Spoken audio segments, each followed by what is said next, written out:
We get a lot of calls from people who want to know what they should tell the insurance adjuster. And the first thing you need to understand is that there are at least 2 insurance adjusters involved. And the answer is different depending on which one you're talking to. The insurance adjusters can be pretty aggressive.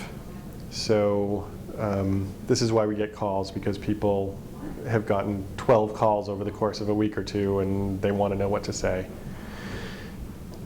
There are 2 insurance companies involved in any car crash. There's your insurance company, which provides you with personal injury protection, PIP, sometimes called PIP.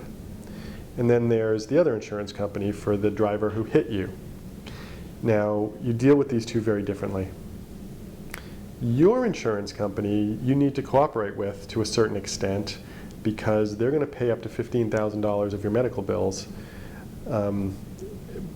But in order to do that, you need to fill out their forms and answer their questions. Now, the one thing I would say with your own insurance company, even though they're supposed to be on your side, is don't give them a recorded statement. Now, the reason for this is that a recorded statement can only be used against you. It can never be used in your favor. Sometimes your insurance company is going to insist on it. Some of them do that, sometimes without real rhyme or reason. And if they do, it puts you in a tough spot, because if you refuse, they may stop paying your medical benefits.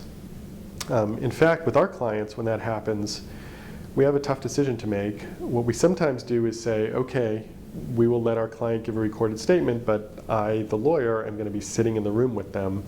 And if you ask them any inappropriate questions, I'm going to put a stop to it and advise them. If you don't have a lawyer, you've got a tough situation, because they're going to use a recorded statement against you, but if you don't give it, they're going to stop paying your medical bills. If you have health insurance, that's not necessarily the end of the world, because if your auto insurance stops paying your medical bills because you won't give a recorded statement, your health insurance will usually pick up the slack.